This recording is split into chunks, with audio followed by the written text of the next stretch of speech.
How are we doing, everybody? Welcome back to the channel. This is United vs. Everybody. I am your host, Sean. So glad to be back tonight. And we are here tonight to talk a little bit about this weekend's match. Obviously, we got a big match coming up. We've had a couple of really good results as Manchester United fans. Obviously, we're riding that wave of momentum. We want to keep riding it. We want that wave to keep growing. We want to keep building on this, string together a couple wins. We'll see what Crystal Palace have in store for us. I think that after beating Southampton and then opening the Carabao Cup campaign with a big win over Barnsley is a big, big help. I want to say let's hope we can keep that up this weekend. I have my thoughts, and if you want to get your thoughts shared on the video, hit that like button, subscribe. Remember, this channel is all about fan opinion. This is your opinion first, your opinion always. I'm just here to throw out the topics and chat a little bit with y'all. So I'm glad to be able to do that. Glad to see the channel growing. We are on the road to 2K subscribers. Let's kick it off. So let's get stuck in. Preview Saturday's match as we travel to Selhurst Park to face Crystal Palace and hope to make it 3 wins in a row. Last time we traveled to play Crystal Palace, it did not go well. Palace battered us 4-0. Thanks to 2 goals from Michael Olise and then a goal apiece from Mateta and Tyreek Mitchell. Remember, too, that Bruno was injured for that match, and Casemiro had to start at center back for that match. So we were struggling with that injury crisis at that time.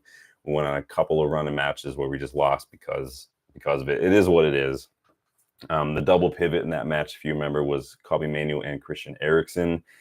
And they struggled against that 3-4-2-1 that Oliver Glasner used. Packed that midfield, always had options. It was really hard chasing shadows. Again, so without Bruno in that match, we failed to create a single big chance. We only had 2 shots on targets compared to Palace's 10 that match. And they had 18 shots total. We just couldn't get out of first gear. It was not good. In fact, Palace did the double over us in the league last season. They scored 5 across those 2 matches, and we failed to score in both. Big up, Danny. Welcome back, bud. How you doing, pal? How's your back? So, yeah, Palace did the double last season over us. We didn't score a single goal against them in the league. I was actually at the home match against Palace back last September when we lost 1-0.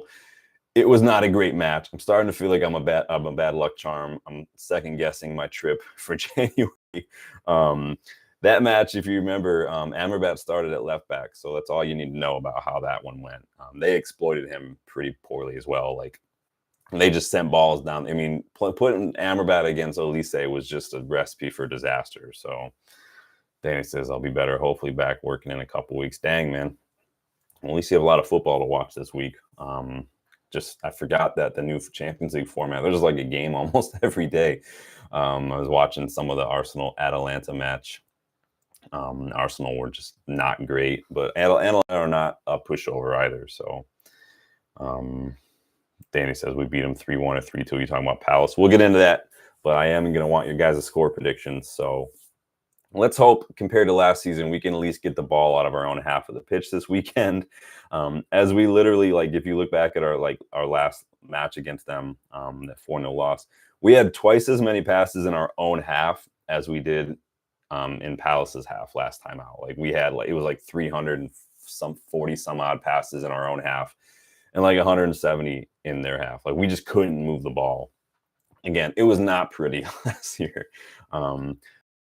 Palace haven't exactly been firing this weekend. They've yet to win a game in the league.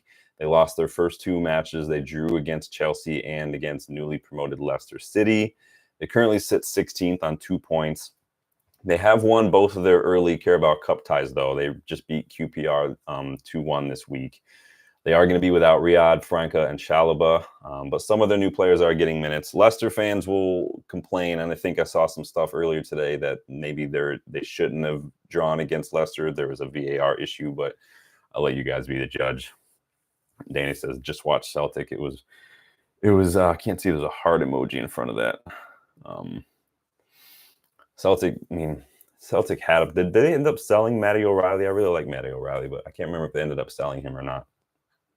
So as far as Palace are concerned, finishing has been their biggest weakness this season so far. They're not creating a whole lot of chances.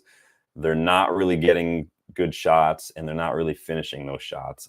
Maybe Michael Olise was a bigger part of their results than they want to admit, or maybe than they realize. But kind of like Spurs, I attribute what happened last season at Palace because they went on that tear. I think that's new manager bounce. We've seen time again, like how people forget that that's a thing. To get the rough end of that too. We always seem to play these teams when they're on a new manager, like Brighton this season. Obviously, Palace last season. Everybody was hyping up Ange Postecoglou last season until about 4 months in, and everything got found out, and we realized, oh, it was new manager bounce. Like it's just what happens. Chelsea have been riding a wave of new manager bounce for years. That was like Abramovich's thing, so it's not a big deal. Yeah, to Brighton, they signed a good player in Engels. Brighton have signed good players. We'll see if they can keep it up, and we'll see if it's continuing to be some new manager bounce with them. But they do have some good players. I really like Matt Pfeiffer. He'd really be one that I would have wanted at United, but I'm happy, very, very happy with Ugarte. So on Palace. So obviously, Eberechi Eze can cause problems for us because he's a very good player. But what their formation really does is it gets the most out of their wingbacks, Tyrick Mitchell and Munoz. Mitchell in particular has been on fire for Palace this season since he's been pushed up to a wingback role and not as a left back. 40% of Palace's attacks come down his side, that left flank. He's created already a few big chances. He has an assist, obviously scored against us last season. Eze's good. He hasn't looked super interested in recent weeks, though. Kind of just strolling around a little bit, not really keeping up with the play, giving the ball away sloppily. He just doesn't look, his body language is not there. And I've seen some Palace fans actually accuse Eze of being arrogant, maybe throwing a little temper tantrum because he didn't get his transfer this summer. And he's really as kind of not giving it 100% as a result. I think he wanted to leave, and Palace kind of didn't let that happen. They maybe priced him out of a move. Same with Mark Guehi. I think there was only going to be one of the three of Olise, Eze, and Guehi that were going to leave. And unfortunately, Olise is the one that got the exit. So it is what it is. Oliver Glasner, he has continued with this three at the back system that he started with last season when he came in. Very possession oriented, very high possession oriented. It's a 3-4-2-1. Sometimes it's like a 3-4-1-2, depending on the situation. In this system, obviously, their wingbacks, Mitchell and Munoz, they provide the width. The attackers tend to stay a bit more narrow. Obviously, with the three at the back, there's a lot of midfielders moving the ball around. And that's what they do. They play a lot of quick, short passes, a lot of movement. 85% of their passes are actually short, so we'll need to be switched on. We need to not get drawn in. We need to not go chasing each individual pass. I think if we can stay compact and look for a sloppy pass, kind of like when you're playing FC 24 and it's like press on a sloppy touch, that kind of setting. Just be patient. Don't go rushing in. I don't want to see Licha go flying up the pitch. I don't want to see Dallo go getting up there. Just be patient. I don't want to see Casemiro going to ground on a tackle. Just be patient. They will make a mistake. Just stay compact, hard to beat. Ruud is going to help with that. That's what his PSV Eindhoven side were known for. Let's just be patient, stay switched on. In their last match, Palace, their front attack was Mateta, and then Eze and Eddie Nketiah were kind of right behind him in like a 3-4-2-1 system. They just got Eddie Nketiah. And so what this allows them to do is they get a lot of the ball in the middle of the pitch, just inside the opposition half. Eze kind of floats around, tries to drop deep, tries to get the ball. Eze is basically trying to be the Odegaard, the playmaker of this Palace side. Problem is the quality around him, it's just not quite there. Sorry, bad allergies today. So it's killing me. They are weak against the counterattack. And so I think that's something that we need to really look to exploit. I feel like I say that a lot this season for our opposition. But the thing is you're seeing a lot of teams now, especially teams with new managers who have these newer ideas like Postecoglou, Glasner. They're playing these high lines. They're trying to control possession in the middle of the pitch. The line's high. So a lot of teams are trying to do that now. We do it. Other teams are doing it. And so when that happens, though, the best way to get through that is to hit them on the counter. And with the way we've been scoring our goals in the last couple matches, especially, and with the players that we have in attack, the Garnachos, the Amads, the Rashfords, even though Hojlund when he's fit, and the Bruno who can pick a pass, Eriksson who can pick a pass, even Casemiro who can pick a pass, we need to exploit that. And it may not be 100% what Ten Hag wants to do, but again, when you're coming up against certain opposition, when there's a certain situation in the match where it requires it, you have to take advantage of it. And again, like I said, with the way we've been scoring and the personnel we have, it's tailor-made for that. So let's talk a little bit about Ten Hag's press conference, because I don't know why I'm waiting for these press conferences to come out before I do these match previews. They're all the same. I don't know if I'm going to bother waiting anymore. I might just go ahead and just do it and not waiting. The questions are boring. The press conferences are never good. It's just they're just throwaway nothing. So anything with team news related. So the biggest bit of announcement is there's potential that Mason Mount and Rasmus Hojlund could make the match day squad if they're deemed fit. So Ten Hag was asked about their fitness, and he said it's very good news. They're back on the pitch, they're back in team training, and we have to decide if they're fit enough to start. But I think it's very pleasing that they're back with the squad. We have so many games also in this block to cover. So again, this run of fixtures is pretty hectic. They did a couple of training sessions, Mount and Hojlund. We'll have to see how they recover, and then tomorrow we will make the final call. So sounds like tomorrow is make or break for them on whether or not they're going to be able to make the squad. Question is, who do they come in and replace? Fortunately, it sounds like if those two are included back in the squad, someone like Collier is not going to be included. Eriksson might not even make it, although Eriksson probably played his way into contention for the squad at least. So maybe Anthony doesn't. I don't know. There's a lot of substitutions. So I wouldn't expect them to start for sure. I wouldn't even maybe expect them to maybe even come off the bench if they're even in the squad. But I wouldn't be 100% surprised to see Mount and Hojlund included in the squad. But I think it's probably, for me, if it were me, I'd probably just say, we're not going to risk it yet. Give it a couple more training sessions, and then we'll put you in the squad against FC20. Someone asked a follow-up question on Mason Mount and Hojlund's injury record in this press conference and whether or not we need to be careful with their fitness. Ten Hag said, careful in top football, you always go to boundaries, so it's not avoidable. But when you have a full squad available, then it's easier to manage the load. He added that there are situations like last season when there's a need to play and players are overloaded. Again, we had injury crisis. There's a lot of football. Sometimes you don't have a choice to play players that are injured, that are maybe on the cusp of one too many matches. Ten Hag does hope to integrate these players that are returning to fitness in a careful way. So that includes Mount and Hojlund. So we'll see. Again, sounds like there's a chance. It's really going to depend on how they recover from today's training. They're going to assess that tomorrow. So we will see. Again, I wouldn't be surprised to see them in the squad if they were, but at the same time, I probably wouldn't want to push it too soon. I think FC20 is probably a good one for them to come in and get some minutes when we do need the Premier League points really badly right now. I think I'd like to keep that momentum up, and I wouldn't want to risk their fitness or risk a result by relying on players who maybe not fit yet. So we'll see. Let me know your thoughts. Would you put them in the squad? Would you start Mount and Hojlund? You guys let me know what your guys' thoughts are. Moving on to the actual matchup, because God forbid we actually talk about the match, right, in a press conference. I'm surprised there wasn't a Sancho question or a Ronaldo question. I'm actually super surprised there wasn't a stadium-related question, but we'll talk a little bit more about that later. So Ten Hag was asked if he and the players learned a lesson after last season's results against Palace. And he was kind of a little, direct. He said, not in particular. We know what will come to us. Basically, we know what to expect. He said, we know it's always tough there, always aggressive there, but we also know the circumstances, and you can't compare this. He says, we didn't have a fit squad. We even had one or two players that were maybe up to 20% to play, but we had to play them. And this time it's totally different. We now have a fit squad.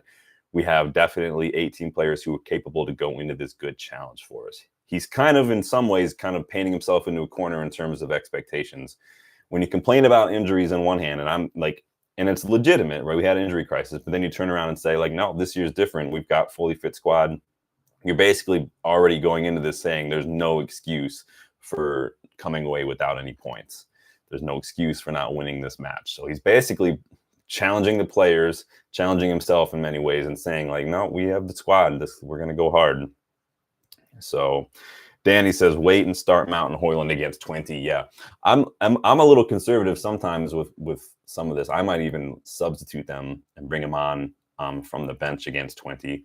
But we'll see. It's going to depend on who's fit and firing. Like if I don't like rotating players who are in really good form.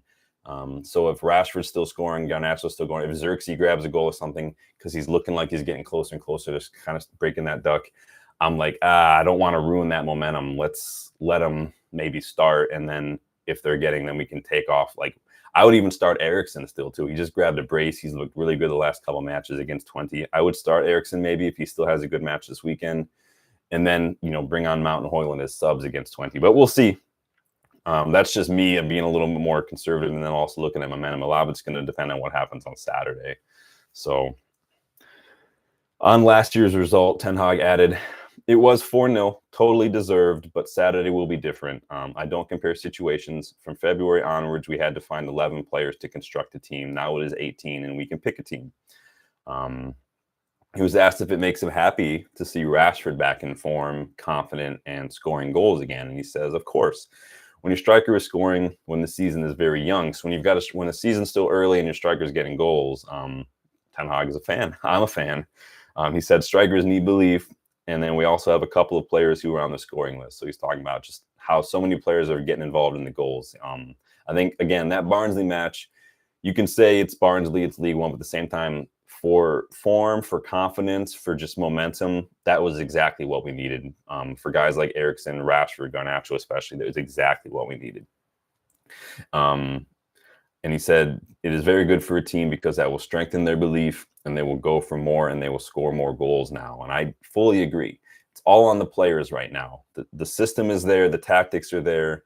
It's all on the players to maintain the mentality, maintain the form, the focus, all of that. They need to switch on in defense. They need to be confident in front of goal. They need to get their head up, to see what the good options are. Danny says Rashford needs to play to see if you can find some consistency. Yeah, this is the thing. I don't like benching players when they're in a good run of form. I like to keep it going. And this is another one of those examples of a match, just like Barnsley, just like Southampton and stuff. You counterattack. This is another game that's going to be tailor-made for Rashford, and for his speed, for Garnacho and everything. And I think that that's only going to help. You want to play the best players in these situations that you have for him.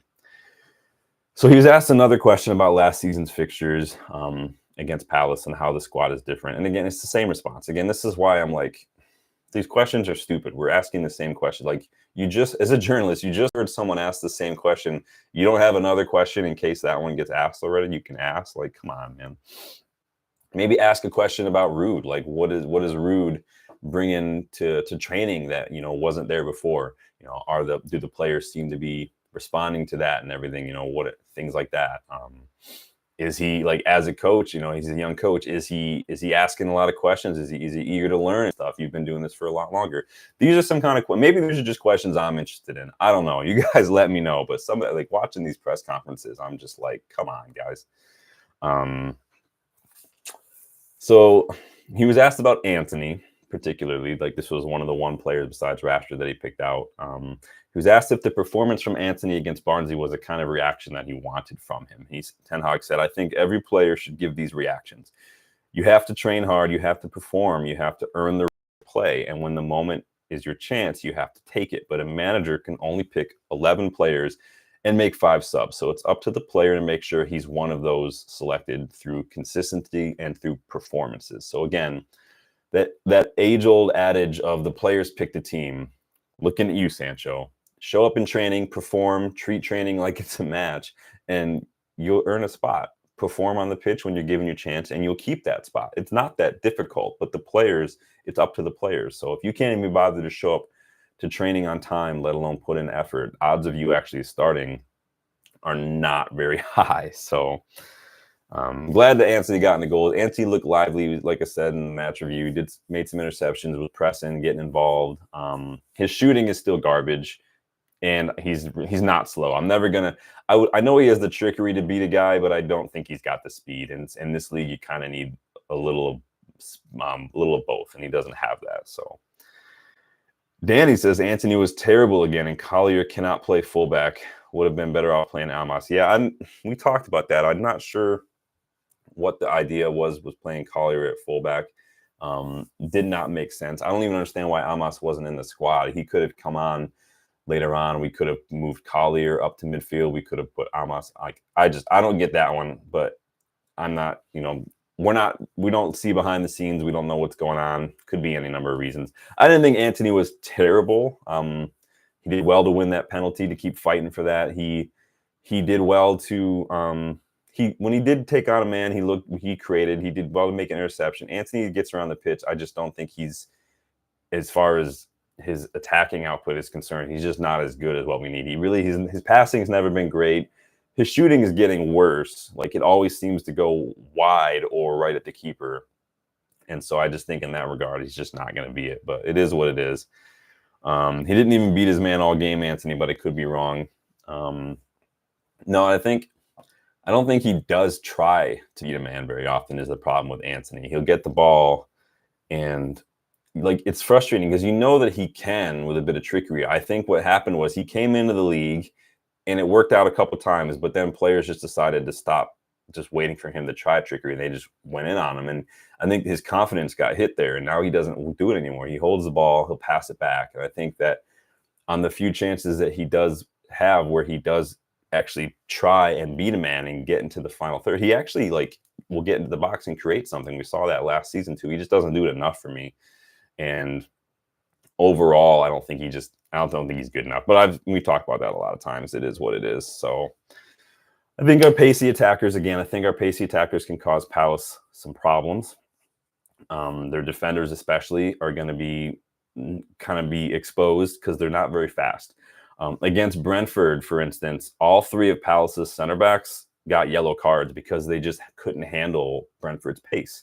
I think if you can exploit that early on, get a couple of good counterattack opportunities, get the ball to Garnacho and let him try to take someone on, and get someone on an early yellow, maybe expose that pace. It's either going to force them to kind of walk on eggshells because they're going to already have a yellow, or they're going to have to start maybe sitting a little back further, which is going to disrupt their system. And so the manager might not like that. So we're going to see what happens, but I do think that the pace is key here. I think, again, like we've been doing in the last few matches, we can do a lot of damage on the counterattack, especially if Palace lose possession high up the pitch, which they tend to do. They've done that a few times already this season, similar to Southampton. I think we need to start strong. I think we need to make sure that our fastest attackers are on the pitch so we can kill them on the counter. Manu is leading the league in interceptions, but he's also on 3 yellow cards already. Again, we've spoken about that. He's been played a little deeper, a little bit more defensive responsibility. And with most interceptions in the league, you can see he's good at it, but again, he's so young and the reading of the game is not quite there. Maybe he's not the quickest. He's getting a lot of cheap tackles away. The one against the other day against Southampton was kind of cheap because it was a handball, but I think that was dumb. But I hope Ugarte is available and up to speed. He looked a little just behind it, which makes sense because he's still a little rusty. I'm not gonna expect a whole lot right away. What we got here? Danny said he tried a couple of times against Barnsley and was stopped easily by Division 1 fullback. Yeah, I think it doesn't take a lot for Anthony's confidence in the moment to kind of shatter. I think if he doesn't get that first touch perfect, I think that he kind of gives up and maybe he'll try it again the next time. I don't know what to tell you about Anthony. Like I said, I gave him a couple years. I really liked what I saw from him at Ajax. It just hasn't translated well. It doesn't mean he's a bad player all around. I just don't think he can hang in the Premier League. It is what it is. Not every player can. It's just the way it is. Danny says, all we can do with Anthony is hope he turns it around and be gone next summer. Yeah, and not every transfer works out. Tenhag wanted him. Tenhag didn't spend 85 million on him, despite what Simon Jordan will have you believe. This is an FC 24. And it doesn't work out. And if we had gotten him when we wanted him and he was only like 30 million, we wouldn't be complaining as much. It's not Anthony's fault he costs 85. It's not Ten Hag's fault he costs 85. It is what it is. It just didn't work out. Same with Nicolas Pepe. It's just sometimes it doesn't work out. And that's all there is to it. So I'm going to talk a little bit about my starting 11. don't forget to get your starting 11 in, and then we're going to do score predictions, so get those in as well. And then they've got a little bit more news to wrap up after that. So I'll probably go similar to what we saw against Southampton: Onana, Mazraoui, De Ligt, Licha, Dalot. I think we'll probably see Casemiro, Manu. I don't know if Ugarte is quite ready yet to start. And I'm not saying I believe this. I'm saying this is probably what Ten Hag's thinking, but you never know. I think I want to see Rashford, Bruno. I want to see Ahmad and Xerxes. I'm not, and again, and Ten Hag brought this up the other day as well. When a player is not in the starting 11, is not because they're dropped. It's not because they've done poorly. I think that of all the players that we have in the front, in the attack, I think that Garnacho is probably the best one to bring off the bench. I think that if you had to choose one player to bring on off the bench, it's going to be Garnacho, and he's proven it time and time again. Danny says, Casemiro, please no. I think that the fact that Casemiro started, Casemiro got that armband. I'm not saying what I think. I'm what I want. I'm saying what I think we're going to see. I think that Casemiro getting the armband when he started over Maguire, who was on the pitch at the same time when Maguire was the captain before, I think that's telling. I think that Ten Hag values Casemiro. Obviously, I think that Casemiro's shown that when he's higher up in the final phase of attack, when he's in and around the opposition area and he's kind of getting involved in some link-up play, I think that we're seeing a side to Casemiro's game in that regard, and I think that that's a good side to see. In the 6, in a pivot, that's not going to work for me anymore with Casemiro. He just can't do it. And so we'll see. I think that Ugarte still didn't look up the speed. I would too rather play Collier, Danny. I'm not saying that I want Casemiro to start. I'm saying I think that's probably what we're going to see. I think that we're going to be definitely eager to put last year's results behind us. And I think that this weekend getting a big win is a big way to do that. I think that Palace got lucky to come back and draw 2-2 against Leicester after they were 2-0 down. But we aren't Leicester versus Man United. We have better players than Leicester. We weren't in the championship last season. And Palace did get a little help from VAR. We should be expecting 3 points here with the players that we have. I think we should be expecting 3 points with the form that we're in compared to Palace for sure. I'm going to go 2-1 United. Who would you start, Danny? What would your starting 11 look like? I'd probably go with, if I had to choose right now, I'd probably go with similar to what we saw against Barnsley with Ugarte in there as well. Let's see, I want us to start playing a 4-3-3. I just know we're not going to do that, but it is what it is. Danny said, yeah, I thought you wouldn't either, pal. Yeah, it's just, what are you going to do? I just want to know your guys' thoughts. What does your starting 11 look like? What are your score predictions? I'm going to say 2-1 United. We don't travel well again, so it's always a bit hit or miss. Are you thinking we're going to win, draw? Will we see another 7-0 like we saw against Barnsley? I'm going 2-1.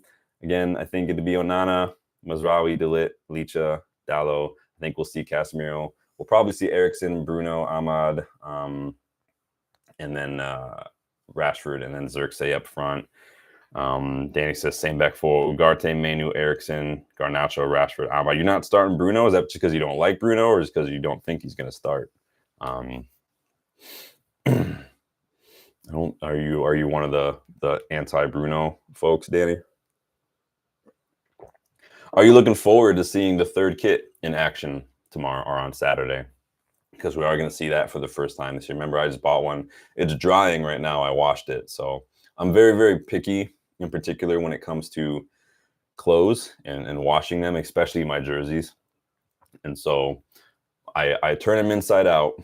I have these mesh bags that go in the washer, but I put each jersey in a mesh bag, I wash it on delicate inside out, and then I have to lay it flat to dry. Because the jerseys I have, not a whole lot of them are player issue, but they have like the sponsorship printing on it and stuff that could get scratched up and whatnot and flake. So I want to take good care of that. But Danny says, no, just this game, Eriksen's suit is better in possession. Nothing against Bruno. I'm being critical of him lately. Yeah, Eriksen has looked really good. And this is a good problem to have, these selection headaches, which we haven't really had. And so it's funny because on paper, right? It's the same players, but Eriksson, like we've had Eriksson for a couple of years now. He's just playing better recently.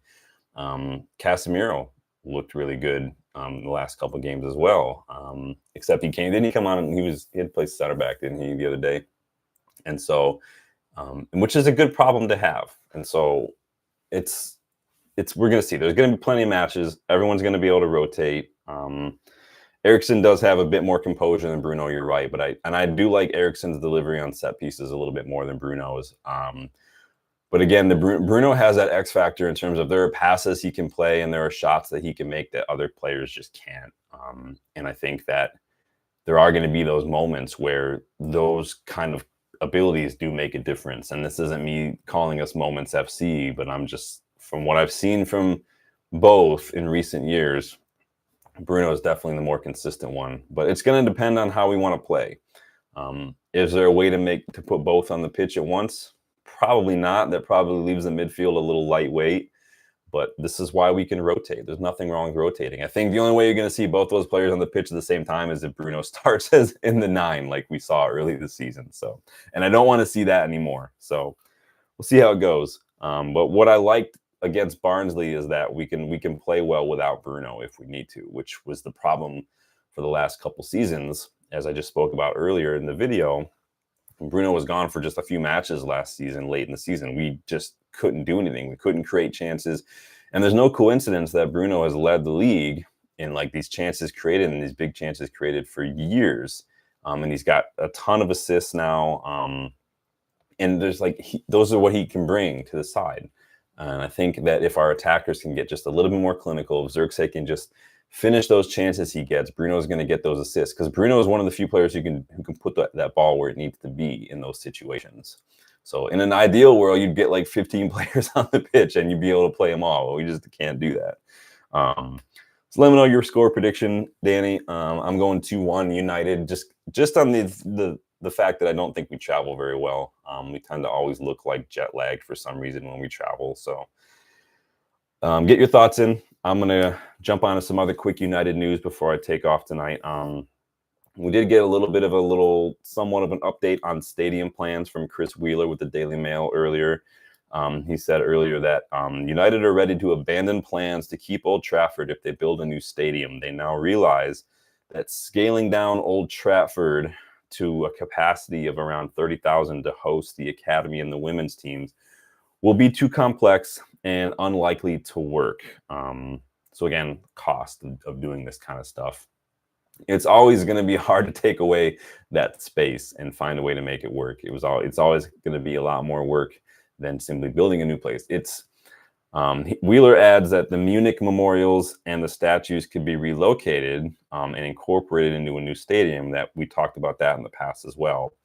And he also adds that redeveloping Old Trafford and kind of refurbishing it and all that stuff is not off the table yet. So that's what came out with Chris Wheeler this morning. I saw a lot of angry people on Twitter. And then here's the thing. You have to so when you click on the article that Chris Wheeler wrote with the Daily Mail and you go down, I'm not taking these updates to the bank, right? You got to take this with a pinch of salt, because the only sources in the article that Wheeler cites are sources close to the Daily Mail. And I'm not saying that this isn't a thing, but when your only source is sources, I tend to not put a lot of investment into that, whether it's a transfer rumor or something like this. What are your thoughts? Would you want a new stadium? Are you happy about the possibility that Old Trafford might be kind of torn down? I don't think anybody would be happy about that, but at the same time, that's not an Ineos thing. That's not a task force thing. That's a Glazers thing. If I don't do anything to my roof for 40 years when I live at a house and it just leaks and leaks and leaks, and then there's mold and the wood starts rotting, it's not the new owner's fault that they have to tear the house down because it's just unfixable. It's my fault for letting it get to that way. That's just the way it is. Point the finger at the Glazers, and it's easy to forget that they're there because we never see them, but it's their fault. I know there is a fan survey that's going live tomorrow, I believe. I think you can register your own opinion on the whole stadium situation and give feedback on that. So keep an eye out for that tomorrow. I'm sure the club will put that out there. Danny says it's gone so bad, I don't think we have no choice but to get a new one. Yeah, and I think that that's just the way it is. And it is a pity. I wish that the problem is too is again redeveloping Old Trafford is where are we going to play while that goes on? This isn't Spurs where we can just hop across to Wembley or something for a season or two. There's no place else to go. What are we going to split the Etihad with City for an entire season? Like that's not going to happen. It's going to take more than a season to get it done too.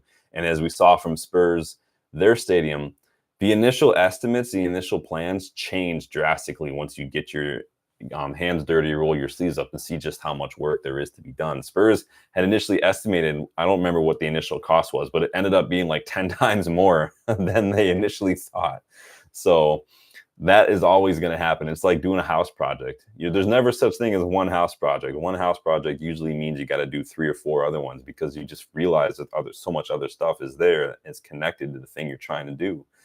So you almost have to build a new stadium. We'll use Old Trafford while that goes on. But I saw a little snippet from Wheeler said the new stadium probably wouldn't be ready until like 2030 anyway, for like 6 years anyway. So we don't have to worry about this for a little while. So we'll see what happens. But there is that survey. So if you guys do care enough and you want to get your opinion heard, you can jump on the survey tomorrow. I don't know when that's going live.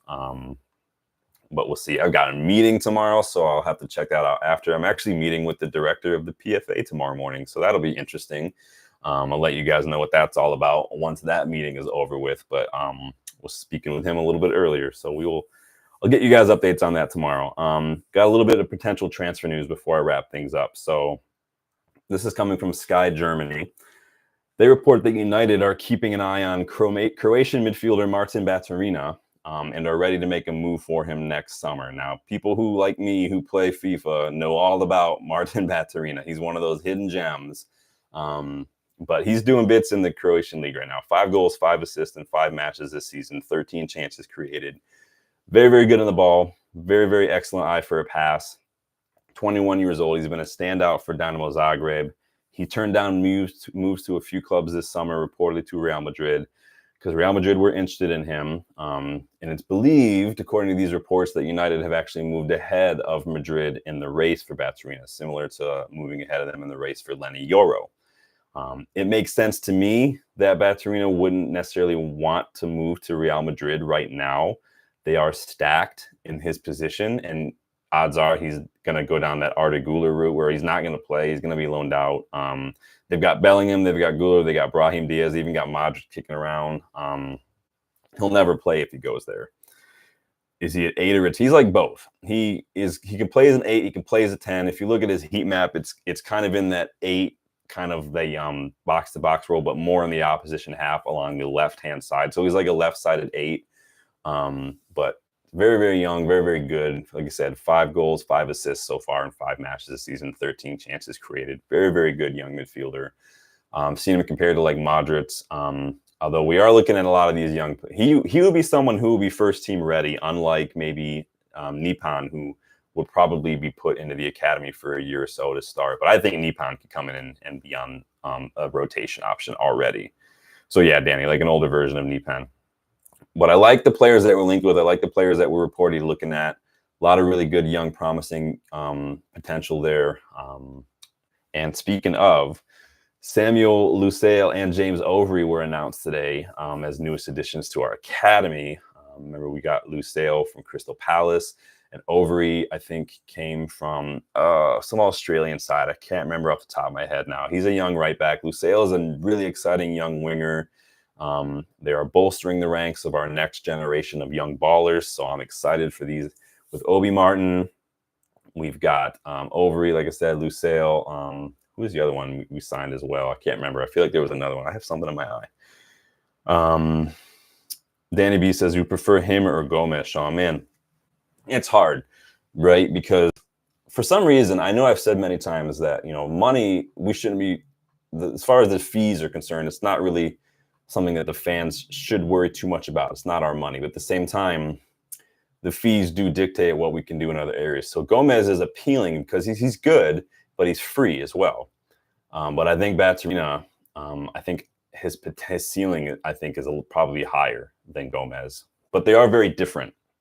Gomez plays more of a deeper playmaking role, and Baturina is more of an advanced kind of 8 role. So they're very different. So it'd be like, who do I want? Like, who do I want to buy? Like Ugarte or, João Neves or something. They're very different roles. João Neves drops deep to pick the ball up and starts creating and launching the attack and building the play, whereas Ugarte is that ball winner. It's hard to compare the two, but if you could get both, that'd be great. I think that would be awesome. If you replace like Eriksson and Casemiro with Gomez, like Baturina and Ugarte, and we got Bruno maybe on his way out in the next 2 or 3 years. I mean, I wouldn't have a problem with that. Danny says he prefers someone who can play through the first phase. So that'd probably be Gomez. We are crying out for someone who can play in that pivot, who can do that role, right? I think that Kabi Manu, I don't like him that deep necessarily. I think we're kind of losing a lot of what Manu offers when we play him that deep, and he's kind of being forced to play in that more defensive profile these days, which I don't like as much. Yes, he's got a lot of interceptions, but he's also got a lot of cards, and I like him higher up the pitch. And yeah, Danny, Gomez can do that. If you had, that's the thing, we just don't play. We'd have to switch over to like a 3-5-2 or something if we wanted to get all these players on the pitch. But this is where rotation and having like quality depth really makes a difference, because you can start to move things around a little bit. We don't, at the moment, we really don't, unless you put Bruno in that double pivot, we don't have someone who will take the ball off defense and start the play. And Bruno is not very press resistant. He goes down a little too easily. He's not very good holding. Even Pogba wasn't very press resistant in that deep role. Pogba lost the ball time and time again, just holding onto it too long. You're not going to get away with that in the Premier League like you maybe will in other leagues. You need to be able to move the ball fast, and we don't tend to do that very well. So I think we are improving. We'll see what we have. We, like you say, and we don't, that's like the one position we need to maybe look at aside from left back, is someone who can, in that delicate area. And I've always said that the most important trait that you can have as a midfielder who plays in that deeper role, whether it's defensive or as this playmaker, is composure. You need to be able to be press resistant. You need to be able to move the ball. You need to be able to create space for yourself in that tight, delicate part of the pitch. In your own half of the pitch, you need to be able to do that. I don't care if you're defensive-minded or a creative-minded. You need to be able to be composed. We don't really have people like that necessarily right now. And so a midfielder in that mold would be great. A left back would be great. But we've got work to do. I like who we're looking at. Nipan looks good. Baturina looks good. And so we'll see what we have. I think if we have defenders who are good on the ball, I think that deep playmaking, kind of launching the attack, isn't as vital, but it is good to be able to have someone who can drop in between and kind of pick the ball up. We saw Casemiro kind of play that way a little bit against Liverpool. It did not go well. Okay, you don't want Casemiro doing that. So we'll see what happens, but that is going to do it for me from tonight, you guys. We will see you. I will be at Loaded Dice on Saturday, so probably either late Saturday night, or maybe Sunday morning, I will do kind of my 3 thoughts on the match. I might try to look into doing some little shorts videos at Loaded Dice with some of the Detroit Red Devils crew. So keep a lookout for that. I've never done a YouTube show before. Like I said, the YouTube thing is very new to me. Technology thing is very new to me. So bear with me as I learn. But I'm going to try. So we'll see what happens. But thank you, Danny, for stopping by, man. Glad that you're just chilling. Hope the back feels better soon, bud. And I will, barring any major breaking news, I'll probably wait till Saturday or maybe early Sunday to drop out, just because I got a lot going on tomorrow. So we'll see you guys then. Thank you guys for stopping by. Don't forget to like the video, subscribe on the way out if you are new. We are on the road to 2K subscribers, and couldn't do it without you guys. So I appreciate that. Appreciate you guys for engaging, growing the channel. I will see you guys on the next one. Enjoy your evening. Later.